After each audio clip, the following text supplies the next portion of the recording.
Welcome into this Thursday edition of Hittin Hard with Jon Chuckery. Today on the show, the Braves dynamic duo continues to roll. Let's hope his knee holds up. And one Falcon who's earned more playing time, according to Pro Football Focus. All next, Hittin Hard, Jon Chuckery, Locked On Sports Atlanta. This is Hittin Hard with Jon Chuckery, part of Locked On Sports Atlanta. And it starts now.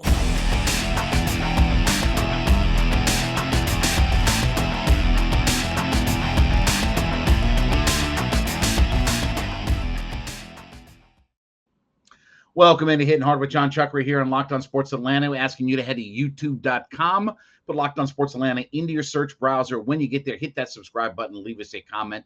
Free and available on all of your favorite podcast platforms, including Spotify and Odyssey. Leave us a 5-star review there. And, of course, follow me on my personal Twitter page. That would be at JMCH316.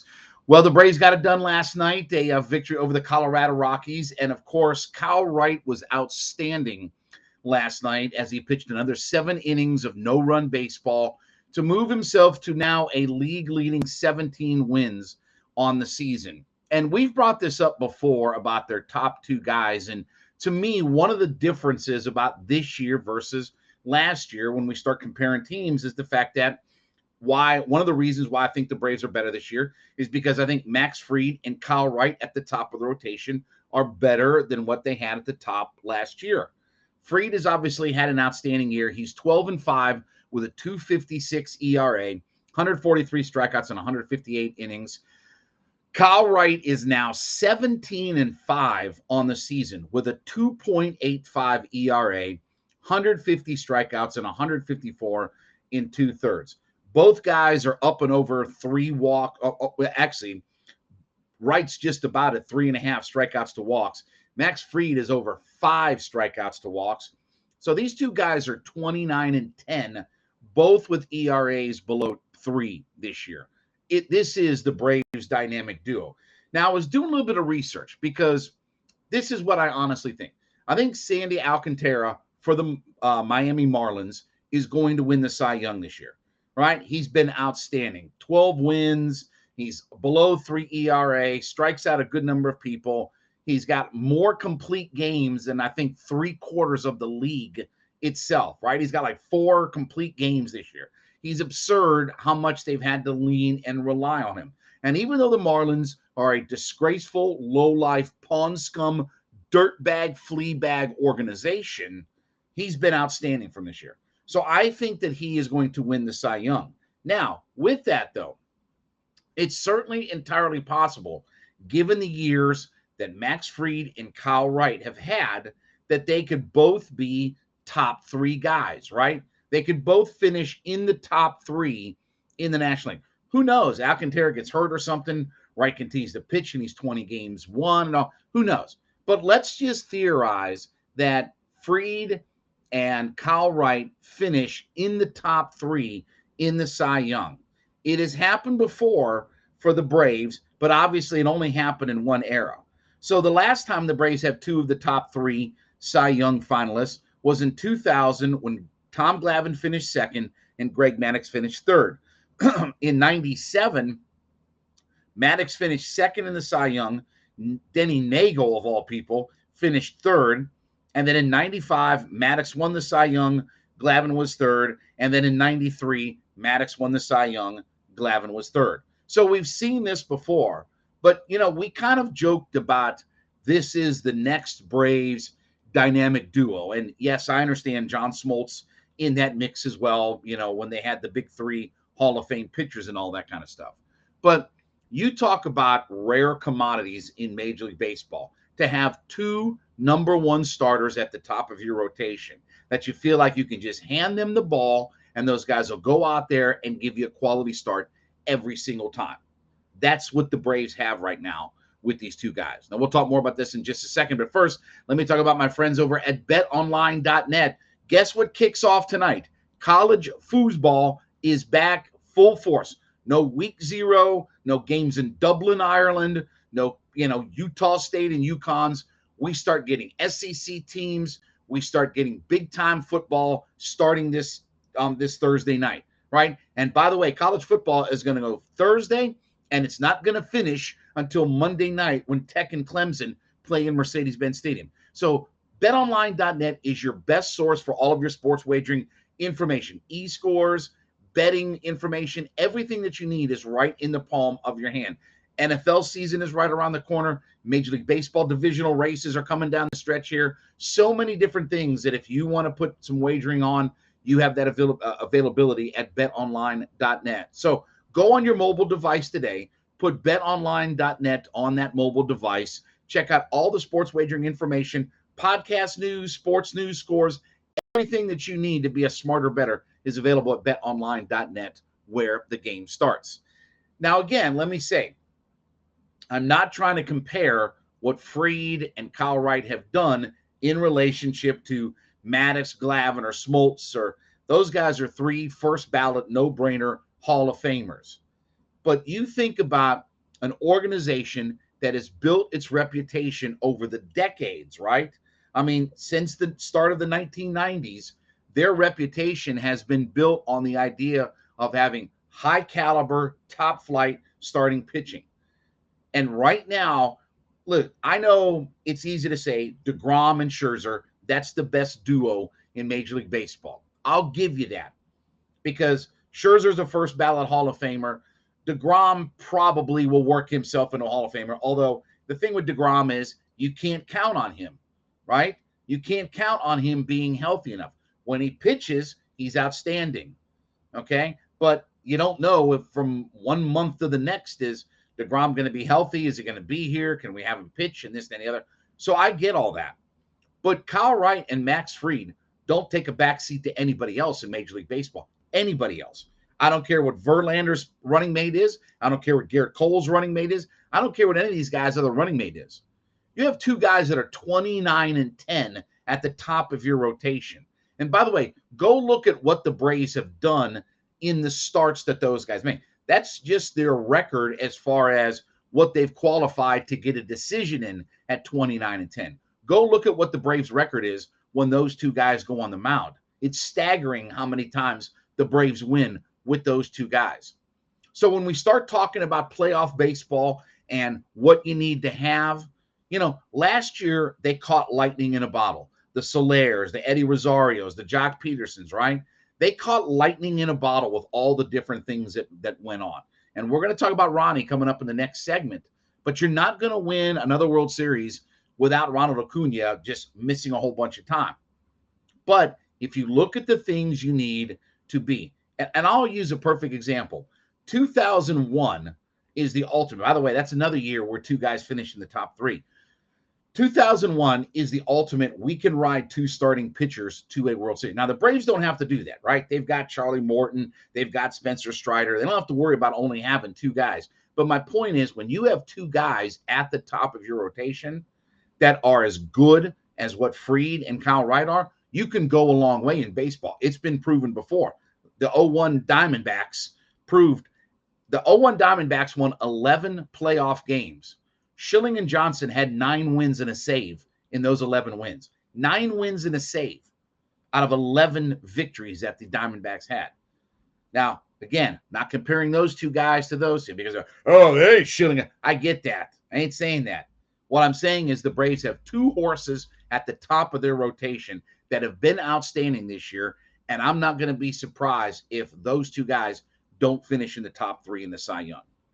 All right, when we come back, fingers crossed, saying a prayer. Let's hope everything holds up with the knee. It's all next. Chuckery here on Hittin' Hard on Locked On. Back on Hittin' Hard with Jon Chuckery here on Locked On Sports Atlanta. Head to youtube.com, put Locked On Sports Atlanta into your search browser. When you get there, hit that subscribe button, leave us a comment. We are also free and available on all of your favorite podcast platforms. Download us for free today, Spotify, Odyssey, whatever your favorites are. Leave us a 5-star review, and then follow me on my personal Twitter page at JMCH316. So we mentioned about the Braves winning last night, and part of what happened is Ronald Acuna came back and he hit a home run. All good. Here's what Ronnie had to say, though, when asked about his knee after the game. This comes from Dave O'Brien. Quote, "It's terrible. We're just going to play through it until the season's over," unquote. Okay, now we talked about this the other day, and I understand there's a lot of you. I was reading the comments. Oh, I don't worry about all that kind of. Why? Okay, all right.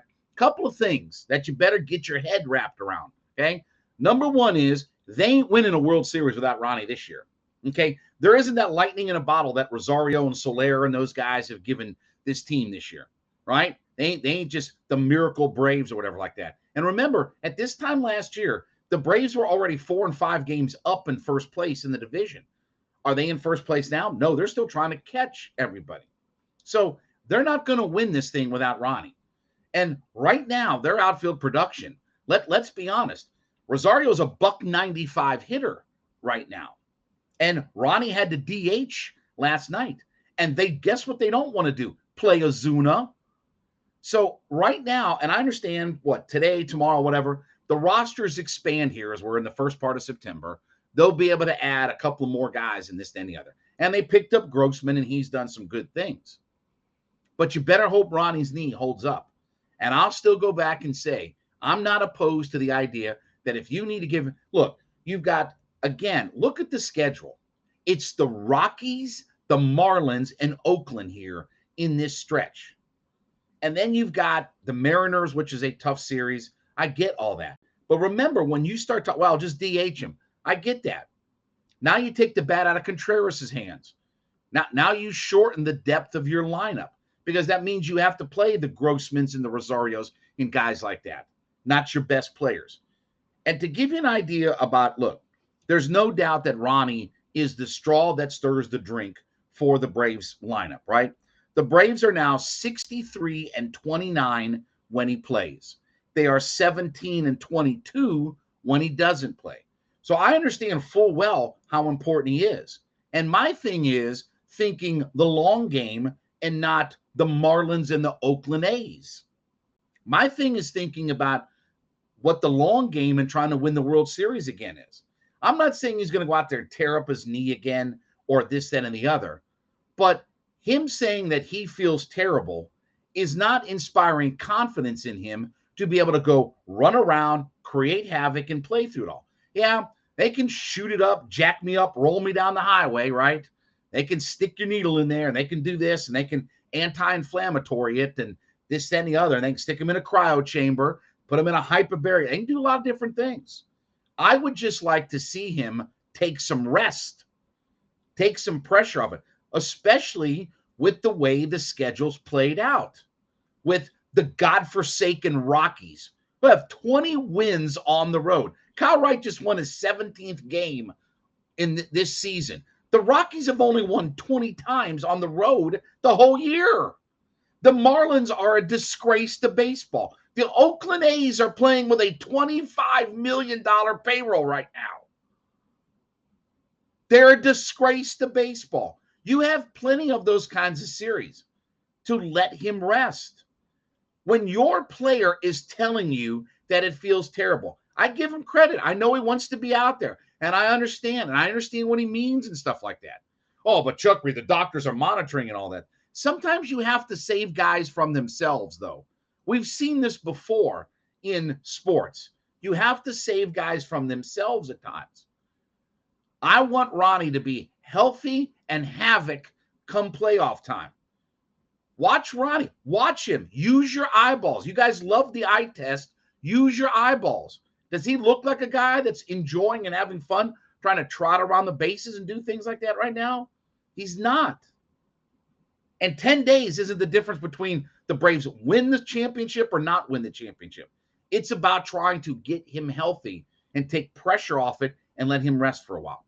We'll talk more about this in just a second. But first, my friends over at Coffee AM, coffeeam.com. Listen, the best small batch coffee roaster in America. I drink their coffee every single morning. I just literally opened up a new bag of their coffee today that I'm trying. Fantastic stuff.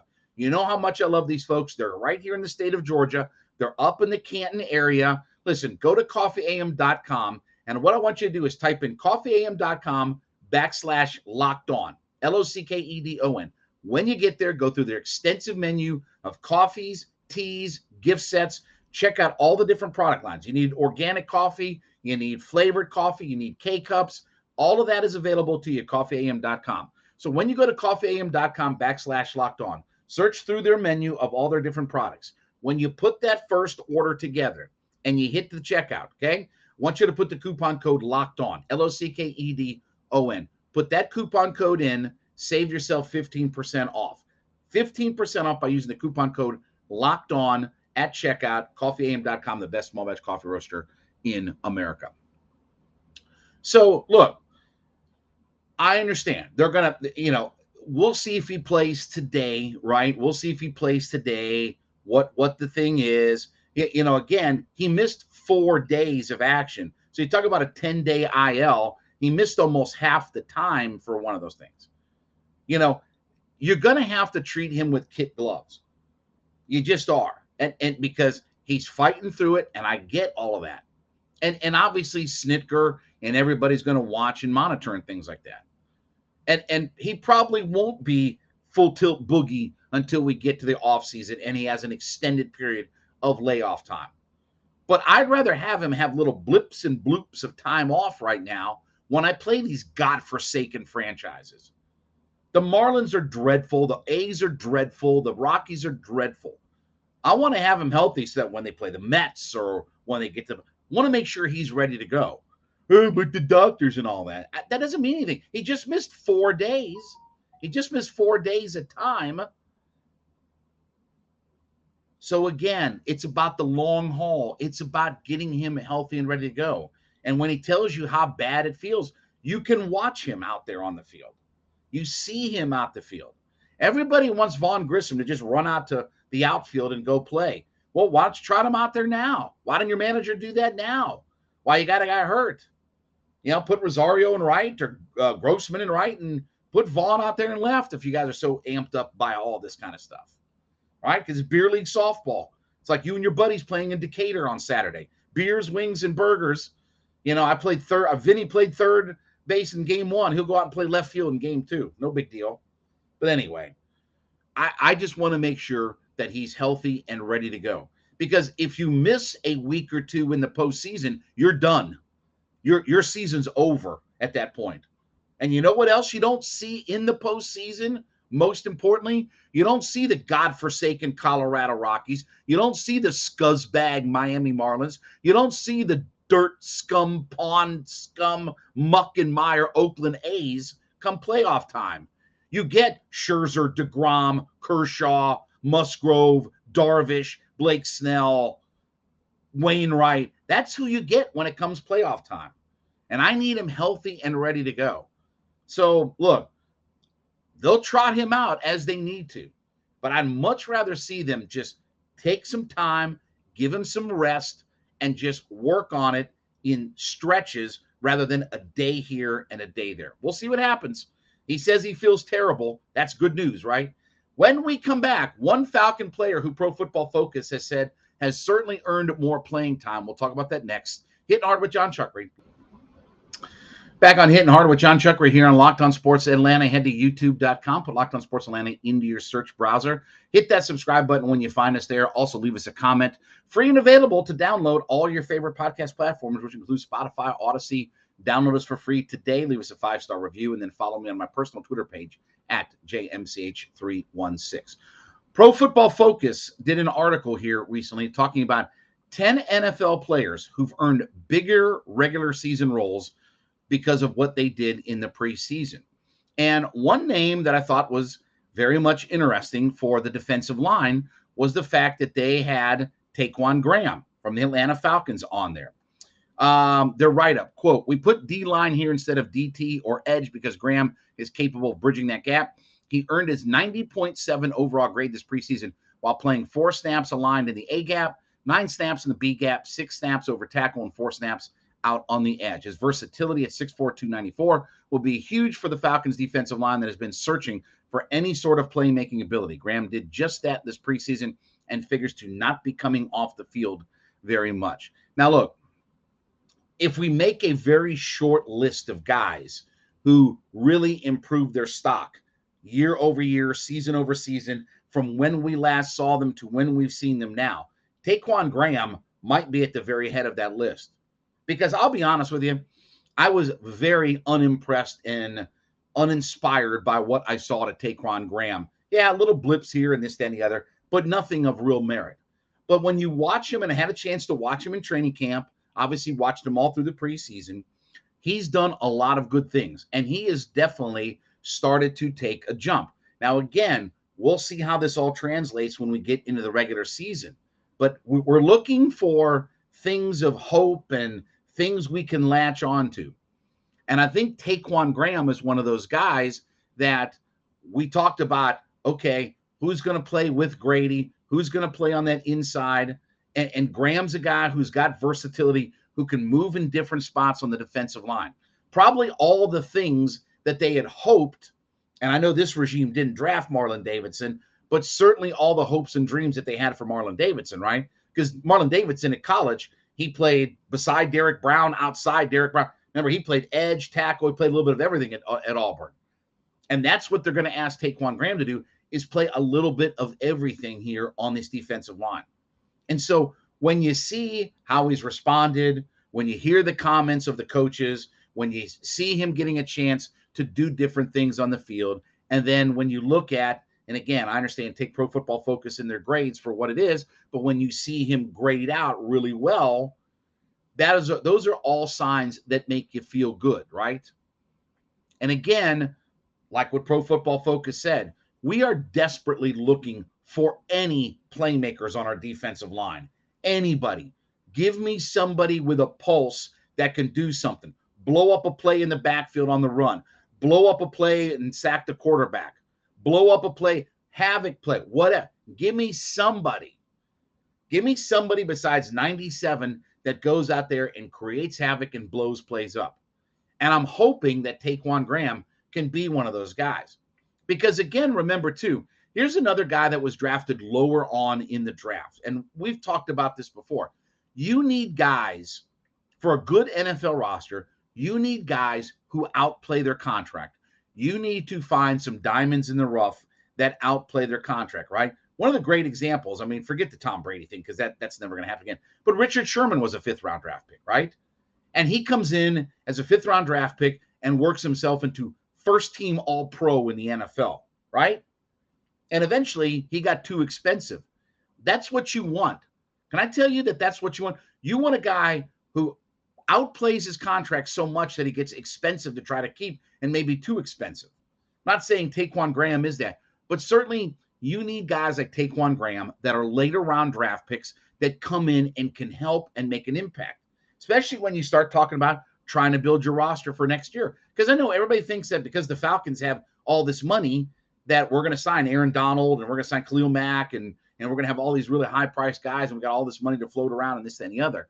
But first thing Arthur Smith said was we're going to take that money and sign our own guys, right? Which means probably giving A.J. Terrell and some guys some new contracts and things like that. But that aside, I'm hoping Taquan Graham can be one of those guys that helps his defensive line out.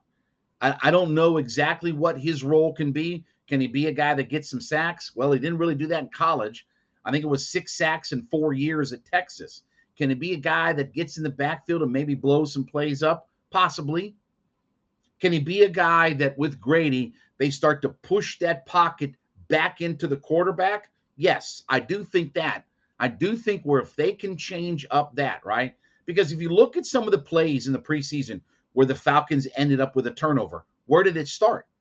It started with your defensive front and those interior guys being able to push their way and push that quarterback into a different pocket and have to force him to make a throw quicker than he wanted to. So sometimes it's not just about getting the quarterback on the ground. You better have guys that can do that on the outside. You better have guys on the outside that can go put the quarterback on the ground and change up down and distance. But if you can also push that pocket and get that pressure up the middle on guys and force them to make throws sooner and force them to have to hurry the football out, that can affect what goes on as well. That can set your, defensive backs up to do some good things. So it was good to see Taquan Graham because if you watched him in training camp and you watched, what he was doing out there, he certainly is a guy who looked like he had taken a step forward and was a guy who looks like he's figured into the mix now because this team is trying to desperately find, like they said, as many playmakers on their defense as they can. between your draft picks and guys that you brought in. You need as many guys. And I think I'm hoping that Dean Pease can get that defensive line where we need it to be, right? With Carter and Ebiketie on the outside, get Taquan Graham and get Grady and these guys in the middle and getting their thing going.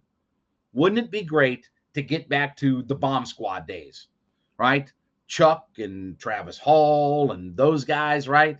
Remember how good our defensive line was in the late 90s, the bomb squad? Wouldn't it be nice to get back to that, stop the run, be able to stop the run in the NFL, and then go sack the quarterback on 3rd and long? All of that would be great. Hopefully Taquan Graham is an answer to all of that.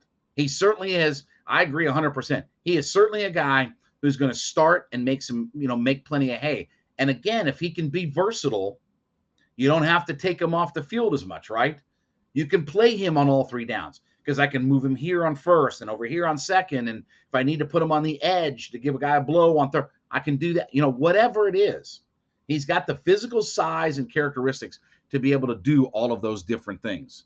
So let's hope Graham makes that big leap this year, because if he can and he can help Grady out and they can start to make some havoc, maybe the Falcons defense will surprise some people and maybe we can actually be halfway good.